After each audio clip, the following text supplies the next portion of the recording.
Miaraba atsika indray amin'ity lahady maraina mpananganana vaovao ty. Rary ny fitahin'Andriamanitra sy ny fahasoavana misy atokantrano izay mpanaraka an'izao émission zao amin'ny anaran'i Jesosy Kristy avy any Nazareta. Alahady maraina ankalazatsika ny Paska androany. Aoka ny endritsika miramirana satria na tsy ary fa ilay nandresy ny fahafatesana sady tompo no Andriamanitsika velona mandrakizay izy. Tiako ianao entanetana ao anatin'ny fonao manontolo isotra n'Andriamanitra ny fonao rehetra satria tratra sy ny Paska daontsika menakavy a. Miaraba ny malagasy sy tokantrano, miaraba nareo rehetra nivelany any ampitan-dranomasina ny rehetrarehetra izay manaraka an'izao fandarana zao tratra ny Paska daholo isika rehetra. Fotoam-pitsanganana, fotoam-pananganana, lay tokana sady nandresy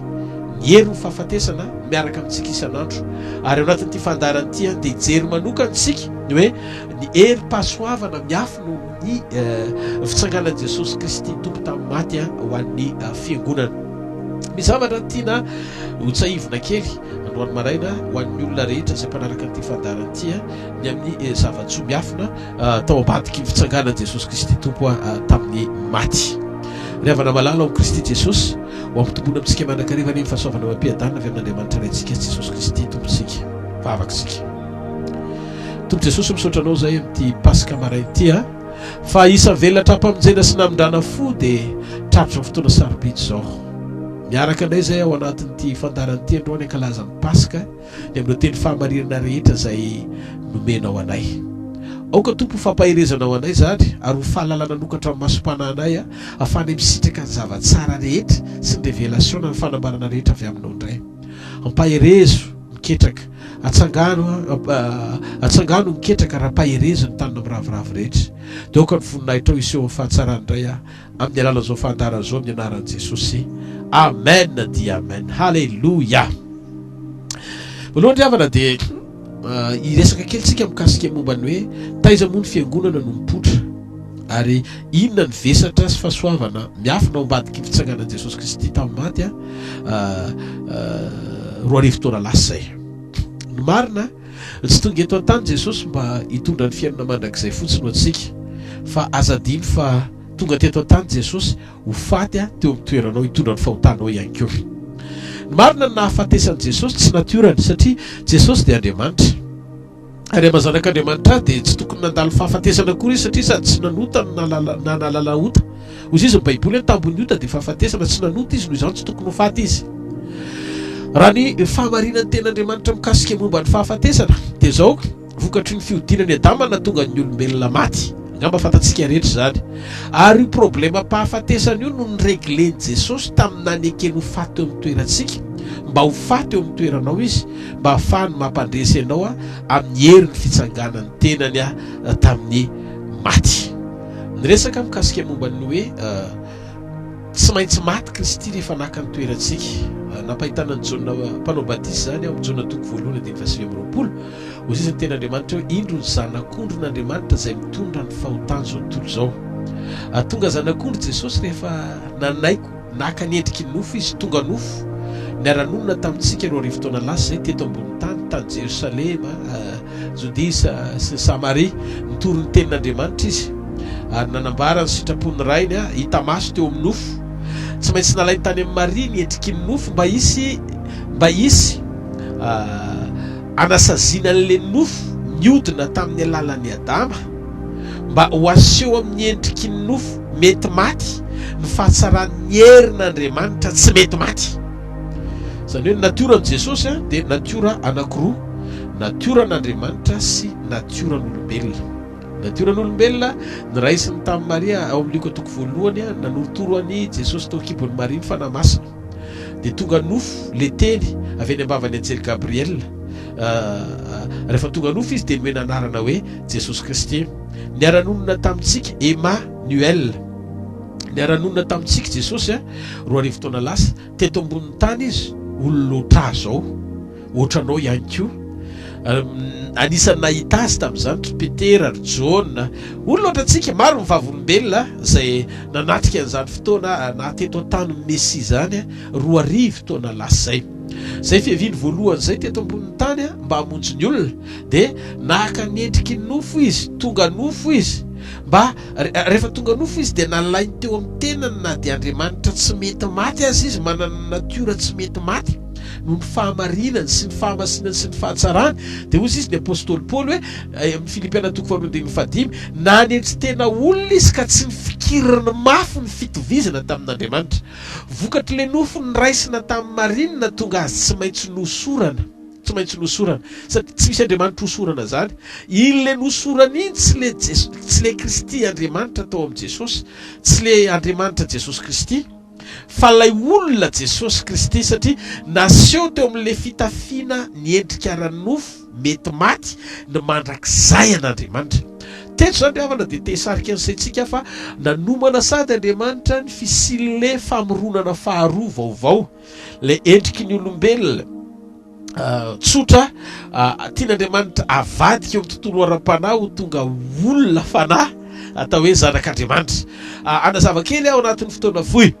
Jaona toko voalohany any 9:12 ny Baiboly dia milaza fa zay nandray an Jesosy dia nomena hery ho tonga zanak'Andriamanitra dia zay mino ny anarany 9:14 fa ny teny dia tonga nofo ary niara-nonina tamintsika ary naseho teo amintsika ny voninahity dia zay tena endrika Andriamanitra tao amin'ny nofo dia tsy izy zany fa Jesosy Kristy avy any Nazareta raha ny marina ny nahatongavan'i Jesosy ny nofo zany aloha voalohany indrindra dia tsy hoe nitsangana maty tsy démonstration de force hoe fanehoan-kery fa Andriamanitra tsy raisiny fahafatesana tsy zay no nahatongavany tsy hanao spectacle izy nahatongavany teto ambony tany fa tonga hamonjy zao tontolo zao izy ho afaka mizoga ny fahafatesana sy ny fitsara-pahafatesana anankiroa voalohany ny fahafatesana ara-panahy dia ny ray faharoa ny hery ny fahafatesana eo amin'ny nofo mihitsy ihany koa amin'ny mahazanak'Andriamanitra antsika zay aseho amin'ny nofo zao fiseho an'ilay izy nanao takalo Andriamanitra mba ahafahan'Andriamanitra mandray zay faratsinao ary ahafahan'Andriamanitra mamerina eo amin'ny fiainanao fahatsara-pahamarinany dia zao fiseho an'ilay izy Jesosy tamin'izy tonga nofo averiko indray natsangan'ny olombelona izy ho zanany i Josefa ny anaran'ilay olombelona solontenan'ny olombelona teto an-tany Josefa solotena avy amin'ny adama nanangana an Jesosy Josefa natsangan'i Josefa Jesosy ho zanany tao an-tranony marina Maria taranaky ny mpisorona fa Josefa ny taranaky Davida fa rehefa natsangana tao anaty kopia Jesosy dia tonga taranaka nandova no mahataranaky Davida azy izy arak'izay teny fikasana ny lovaina avy any amin'ny Abrahama Jakoba Isaka Jakoba ny amin'ny fahatanteran'le voa avy amin'ny Abrahama zay tsy Isaka fa Jesosy Kristy ny tiany ten'Andriamanitra ho zaraina ao anatin'ireny fahamarinana rehetrareny mety olo menoatra fa tezaranao ty fahamarinana kretien rehefa tonga teto an-tany Jesosy naseho tamin'ny voan'ny Abrahama izy naka ny endriky ny nofo natsangan'i Josefa ho zanany tao an-trano dia vosoratra tao amin'ny kopian'i Josefa izy hoe akory ny eranisany lamatoa natsy naterany azy satria fanamasana nanorotoran'i Jesosy tao akibony Maria Virgine tena tia ny zanak'Andriamanitra ny zanak'olombelona ary profita antsika fa rehefa very izy tsy hita fa nandeha tany amin'ny tempoly dia nitotototo mihitsy Josefa sy Maria nitady azy ary nandray an'i Jesosy ho toy ny naterany tanteraka tao an-tokantrano Josefa ary tena tia an'i Jesosy izy proof zany fa hitan'Andriamanitra ny fahafenon'ny fipetra-pamonjena tena tanteraka ary hita maso teo amin'ny fiainan'ny olombelona tokoa le takalo tian'Andriamanitra ho tanterahana amin'jeny zao tontolo zao tahitr'Andriamanitra ray satria nahita olona izy araka amin'ny fony azony ampiasaina ao anatina fijoroam-pitiavana afaka hitaizany zanany sy tiany zanany ary anangana ny zanany dia zao no nataon'Andriamanitra ry havana natsangany ray tsika tamin'ny alalan'i Jesosy Kristy ara-panahy tsika tsy jiosy ao amin'ny kopia tsy taranaky ohatran'i Jesosy tsy taranaky Davida izy raha amin'ny ara-nofo fa taranaky mpisorona avy amin'ny Maria satria Elizabeta raha vavin'i Maria dia taranaky Arona noho izany amin'ny nofo Jesosy mpisorona fa amin'ny fanahy Jesosy amin'ny fanahy Jesosy Andriamanitra saingy amin'ny fananganana anaka Jesosy taranaky Davida mba hamarina ny teny fikasana rehetra nefa ny fahefananetiny Jesosy mijorona vavolombelona teto ambony tany dia mahataranaky Davida azy arak'ilay teny fikasana hoe tsy ho diso anjara seza fiainana mandrakizay ny taranaky Davida arak'izay voasoratra ao amin'ny salamo fasivifolo dia hitantsika tsara tokoa fa ny seza fiandrianan'i Jesosy dia namparetina mandrakizay eto ambonin'ny tany amin'ny mampanjaka an'izao tontolo izao azy. Ozy izy omeko ny taranakôry Davida ozy izy ny anarana ambony indrindra sy ny fanapahana ambony indrindra mampanjaka ny tany, mampanjaka ny tany anao, anarana ambony indrindra mampanjaka ny tany anao, ho anao sy ny taranakao. Dia Jesosy Kristy ilay voatondro ho ambony indrindra mampanjaka ny tany. Zany hoe manana fahefana izy sy autorité mifeny tany amina tongavany nofo. Rehefa tonga nofo izy nanaiko ho faty izy na tsy mitafy natora-pahafatesana azy satria tsy nanoto izy fa vokatry ny fitonan'ny fahotany zao tontolo zao natonga azy tsy maintsy maty. Dia tiako ho fantatrao aloha natongavany Jesosy teto ambony tany tsy hoe hitsangana maty avy hatrany fa ny ho faty eo amin'ny toeranao satria tsy tokony ho faty izy. Mazava loatra eo. Zay mahatonga ny bokin'ny Hebreo toko faharoa milaza ny andiny faefatra ambin'ny folo ka hatramin'ny andiny fadimy ambin'ny folo zao no voasoratra amin'ny anaran'i Jesosy Kristy velona masina manakely avy any Nazareta. Vakikely izy ozy izy koa satria manana nofo mandrany zaza dia manandray izany koa izy mba handringanany amin'ny fahafatesana. Misy zavatra tiany Jesosy ho haringana tamin'ny nandrekeny ho faty. Inona ary io objectif, ino io tanjony io? Dia ho toizako ilay izy le manana ny hery ny fahafatesana dia ny devoly. Voalohany ny devoly mihitsy ny tiany ho haringana amin'ny alalan'ny fananany devoly ny hery ny fahafatesana hisetrasetra amin'ny fandringanana. Ao anatin'izany zao zavatra mitrangy eto ambonin'ny tany zao zay atao hoe arety mandringana. Ninona zany arety mandringana rehetra? Tsy le aretina ihany no atakenina tombotsoa azontsika raisina avy amin'ny hafatesan'i Jesosy fa le tompona niraikitry ny fahafatesana atao hoe devoly misy ny tian'Andriamanitra hanokafana amin'ny masom-pananao. Ndao rentsika mba hiaraka mamaky baiboly dia mba raiso ny baibolinao ao an-trano hoe Hebreo toko faharoa ny andiny faefatra ambin'ny folo. Koa satria manana nofo aman-drà zaza zay nahatongavan'i Jesosy nofo aman-drà dia mba nandray izany koa izy mba handringanany amin'ny fahafatesany tamin'ny fahafatesan'i Jesosy lay manana ny hery ny fahafatesana dia ozy izy dia ny devoly. Dina ndray faharoa andiny fadimy ambin'ny folo ary mba hahafahan'izay rehetra mandany ny fiainany rehetra amin'ny fanandevozana no tahotra fahafatesana hidelivrenao amin'ny tahotra fahafatesana izy. Zao zany ny olona rehetra izay nandray an'i Jesosy dia manana tombotsoa-pahasoavana afaka misitraka ny fahafahana tsy toetra eo ambanizioga ny tahotra fahafatesana intsony satria lay nandresy ny hery ny fahafatesana no efa ao anatinao. Ny hery hoentin'ny fisanganan'i Jesosy Kristy tompo tamin'ny maty dia taddio teo amin'ny toerantsika avokoa zany. Raha tokony ho izy tsy tokony ho faty mandrakizay izy na Elia raha mba nafindra toerana ho any an-danitra tamin'ny fotoana ny karana izay natrian'ny Elisa zany eo amin'ny mpanjaka voalohany toko fahavalo ambin'ny folo. Natrian'ny Elisa fiakarany Elia tany an-danitra velona tsy nandalo fahafatesana fa Kristy tsy maintsy mandalo fahafatesana. Ahoana inona mibaraingo miafina ao ambadiky ny fandalovan'i Kristy tsy maintsy nandalo fahafatesana naka ny toerantsika tsy maintsy maty satria tsy nanoto izy fa vokatry ny fahotantsika.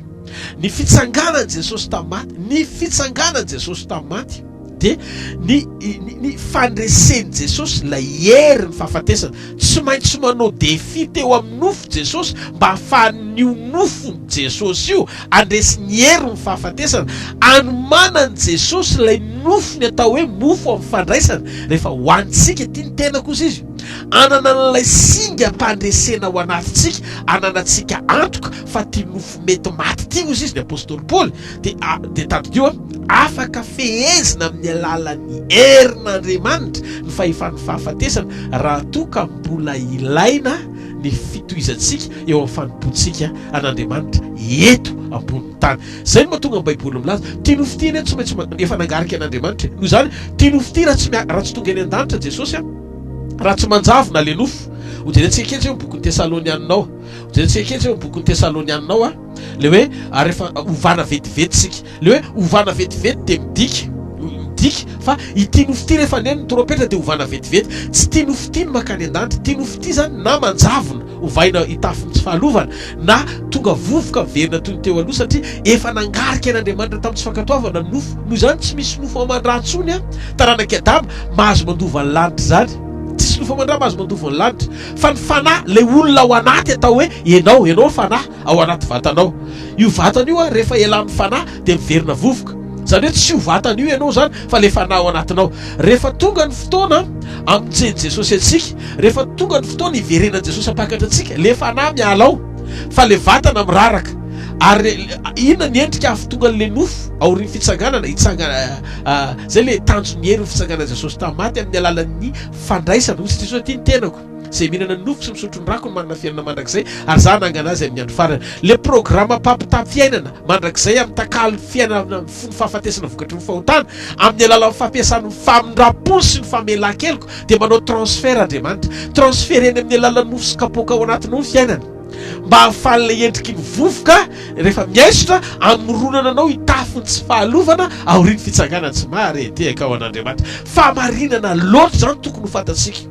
ary zany ny antony hampatsahivana zany ao anatin'izao fotoanany fankalazana ny résurrection zao zay le herim-pananganana antsika le herim-pananganana antsika ao amin'ny fanahy ary herim-panovanantsika eo amin'ny nofo ihany koa rehefa miraraka ny mety loha dia tafiny tsy fahalovantsika aoriany fanenon'ny trompety amin'izay fotoana zay na maty rehetra ao amin'ny tompo dia hivoaka ny fasana ary tafiny tsy fahalovana vokatry le trompetra indray mandeha maneno dia hiaraka hita ny tompo eny amin'ny raha lanitra ny rehetra raha izany ara ny zavatra hitranga inona ny tombontsoa androany iainantsika amin'io herin'ny fananganana ny tena amin'ny maty io zay nanehoany Jesosy ny defy hita maso nandesiny teo amin'ny tena ny faharesen'ny nofo ka nananganany azy tamin'ny maty tamin'ny andro fahatelo zay apaka arakalazaitsika anio inona ny tanjon'izany zavatra rehetrarehetra zany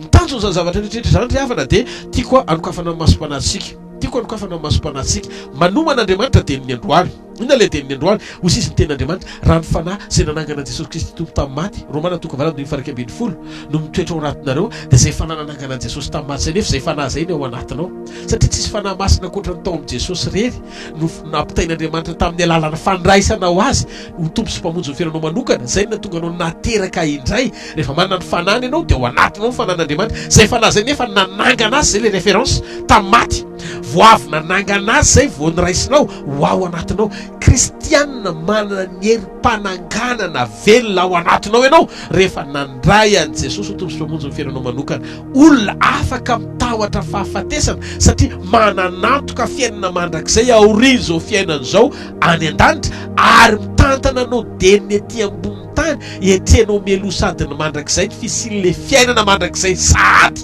ao anatinao tamin'ny alalan'ny fandraisanao azy ny herim-panangana zany dia tsotra manova ny saitsika ananantsika antoka ny fisin'izay fanahy zay ao anaty fa rehefa avy nanangana an' Jesosy dia afaka manangana anao ihany koa isy fiatraikany amin'le teny mety maty anao zay jerisika kely mihitsy eny hoe arao tsara ny Romanina toko fahavalo Romanina toko fahavalo ny andiny farak ambin'ny folo zao ny vaky ny teny eo amin'ny anaran'i Jesosy ozy izy hoe ary ny fanahiny zay nanangana an' Jesosy tamin'ny maty ozy izy no mitoetra ao anatinareo dia zay nanangana ny Kristy Jesosy tamin'ny maty no amelona ny tenanareo mety maty miresaka amin'ity tena mety maty androany ity Andriamanitra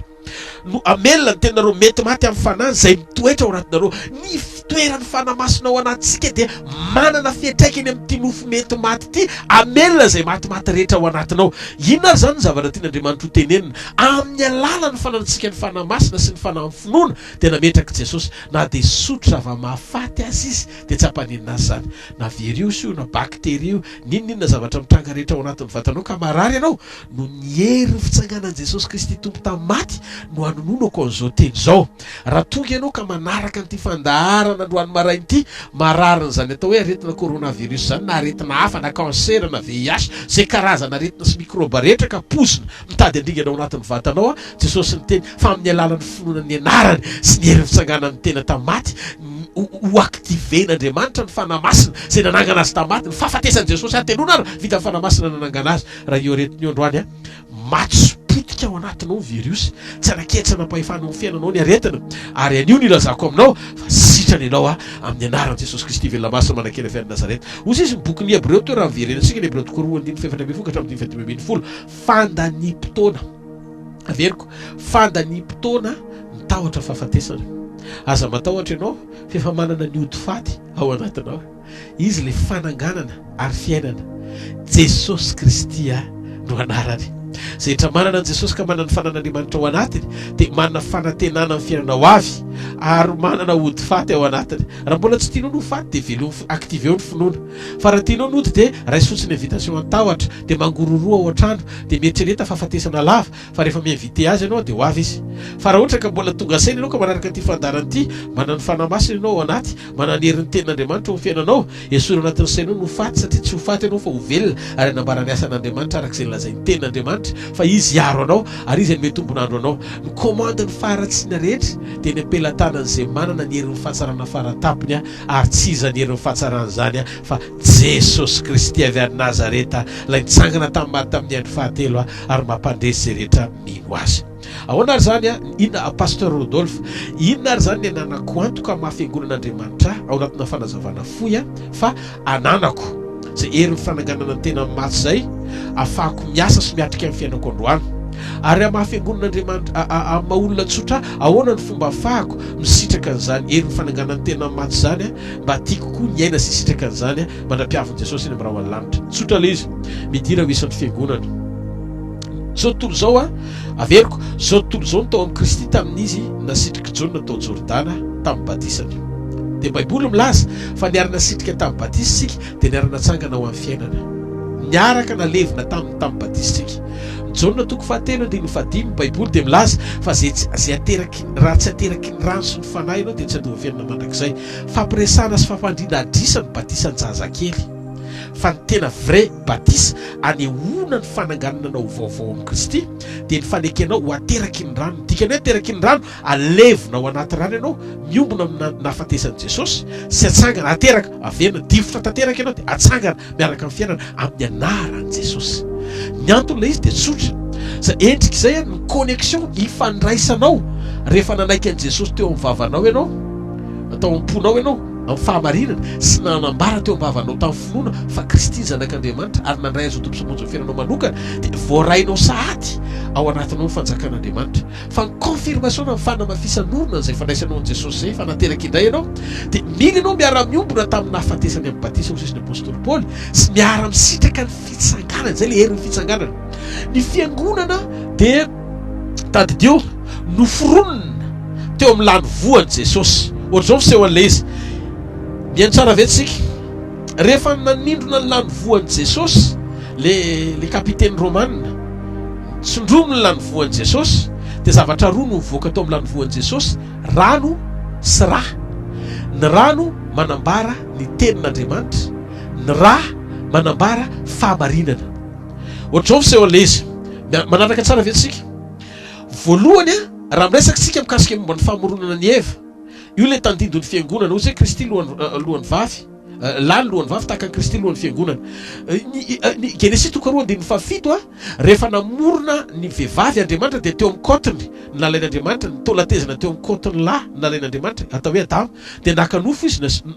nakombo nosolony dia inona namboarany ny vehivavy atao hoe Eva, zay tonga dia fantatry Adama satria avy amin'ny tenany. Fa rehefa namorona i Adama tsy maty, fa jereo tsara amin'ny Baiboly fa nasondritory azy renoko i Adama tsy maty izy fa mbola ataony fiainany raha nanao opération azy Andriamanitra. Azontsika veriko zany ny zavatra mitranga. Manino ny Adama tsy maty? I Adama tsy maty satria tsy mpamonjy izy. Ny fahafatesany Adama tsy natao faty Kristy raha tsy nandova fahafatesany Adama, satria ny objectif an'Andriamanitra tamin'ny voalohany tsy ny hamono any Adama fa ny tonga ny Adama anana fiainana mandrakizay. Andriamanitra tsy misaina fa tsy fiainana mandrakizay satria amin'ny tontolon'Andriamanitra tsy misy ankoatra ny fiainana. Andriamanitra tsy manala fahafatesana satria natiora vaovao tsy maintsy nizoran'Andriamanitra amin'ny fahafatesana rehefa niodiny Adama dia tonga hisolo azy tamin'izay ratsy nataony Andriamanitra vokatra tsy fankatoavana dia tsy nainty maty Kristy. Kristy ilay Andriamanitra teny tonga nofo nasao tamin'ny fahafatesany Adama, fa i Adama tsy mila maty satria izy novonjaina fa tsy izy mpamonjy. I Adama sy ny taranany tian'Andriamanitra hovonjaina, zay na tonga ny Kristy tsy maintsy maty ary taoriana ny fandefonana an' Jesosy voalasa ny ainy. Ary rehefa maty izy, ny scénario rehetra teo amin'ny azo fijaliana na tonga n'izay mpitazana nahita ao amin'ny Matthieu amin'ny Luka 7:7 tanaka dolo neta tena zanak'Andriamanitra marina. Teo no seho enao le zanak'Andriamanitra iny enao amin'izay iny satria zay nandray dia nomena hery ho tonga zanak'Andriamanitra. Enao iny le napahitana n'le kapiteny romanina iny teo tamin'ny fotoana taorian'ny fotoana nakana ny fiangonana tamin'ny matiera anankiroa no noronona ny fiangonana, rano sy rà. Voalohany ny rano maneho endrika ny teny, Efesana 2:7 amin'ny fanasana azy amin'ny teny amin'ny rano dia ny tenin'Andriamanitra. Dikan'izay zay mahatonga amin'ny fiangonana tsy mahazo misaraka amin'ny teny. Ianao zany ao an-trano tsy mahazo misaraka amin'ny tenin'Andriamanitra, ianao mamaky tenin'Andriamanitra, miaina amin'ny tenin'Andriamanitra satria foronona tamin'ny tenin'Andriamanitra. Ozy izy Petera tamin'ny teny namorononareo tamin'ny votsy mety loha Dikan'izay ianao zany miforonona avy ao amin'ny teny. Zay no mahatonga ny fiainanao tsy mety raha tsy mifanaraka amin'ny teny sy ny sitrapon'ny teny. Satria le natoranao mihitsy no mitaky. Io le lazaiko teo tamin'ny voalohany any laza fa tahaka ny rano Andriamanitra ny teny tamin'ny rano dia namorona ny trondro no voaka tao. Rehefa avoaka avy ao anatin'ny rano ny trondro dia maty. Ny hazo avy amin'ny tany rehefa miala misaraka amin'ny tany ny trondro dia maty. Dia ianao koa avy amin'Andriamanitra raha tafasaraka amiko ianao Jesosy dia tsy mahay manao na inona na inona. Noho izany fiverenao amin'Andriamanitra dia natonga anao karazan'olona ny fonona vaovao tao amin'ny Kristy nasao tamin'ny endriky ny rasy ny rano. Ary zay vokatry mpamorona zay tao amin'ny lany voany tahaka ny adamana ny sorona ny kotony foronona ianao indray tamin'izy le fonona no namoronana anao fiangonana tao aminy. Ary taorian'ny fitsanganana voaseho amin'izay satria ny kristianisma tsy tamin'ny nahafatesan'i Jesosy satria zao tontolo zao no tao amin'ny nahafatesany fa ny kristianisma taorian'ny fananganana amin'izay. Dika zay victoiran'i Jesosy no isitrahan'ny kristianina ry kristianina havana. Aza matahotra fa manana ny herim-pananganana tamin'ny maty ianao. Le Kristy zay nandresy ny herin'ny fahafatesana. Etapy anankitelo ny zavatra nitranga momba ny fandraisan'i Jesosy ny herin'ny fahafatesana. Voalohany tamin'izy mbola nofo tsy maty fa nandehandeha niaraka tamin'ny mpianany nanangana zanakavavy nijairo izy maty vetivety. Nifanena tamin'ilay zanakavavy mpitondra teny izy nalevina tao naina andehany am-pandevenana nitendreny ny trano vorona tonga dia natsangany tamin'ny maty. Lazarosy indray ny maty efarina tany am-pasana ny foaziny ary eo amin'ny Matthieu 7:20 zavatra nahavariana ny sokatra ny fasana raha dureny resahana efarany Lazarosy fa ry Isaia mandry Jeremia 500 taona talohany nahatongavany hatrany amin'ny andron'ny Abrahama zany hoe mbola amanarivo taonany no natsangany Jesosy tamin'ny maty tamin'ny fotoana voany tamin'ny fasana sokatra ny varavaran'ny fasana ray manontolo tonga dia maty rehetra arivo taona lasa ndray tonga dia nivoaka ny entiny niaraka tamin'ny hitantsika zany eo Matthieu 7:20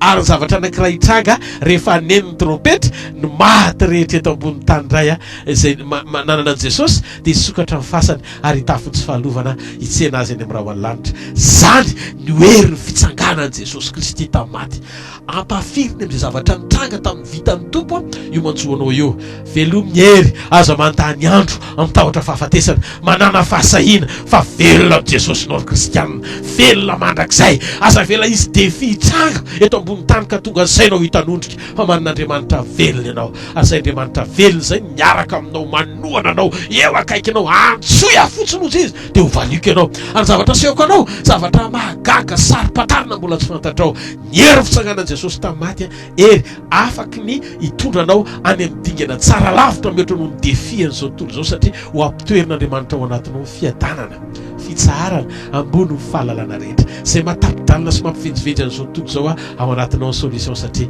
ny herin'ny fitsanganana afaky ny asa fotoana rehetra ampahery anao sy afanao mampahery ny hafa ihany koa ho an'ilay mitoetra amin'ny seza fiandrianana mandrakizay ny hosana ho any amin'ny avo indrindra ho an'ilay mitoetra amin'ny seza fiandrianana mandrakizay mpanjaka ny mpanjaka sy tompony tompo Jesosy avy amin'ny Nazareta. Jesosy victoiranao ny victoiranay faly zay manana anao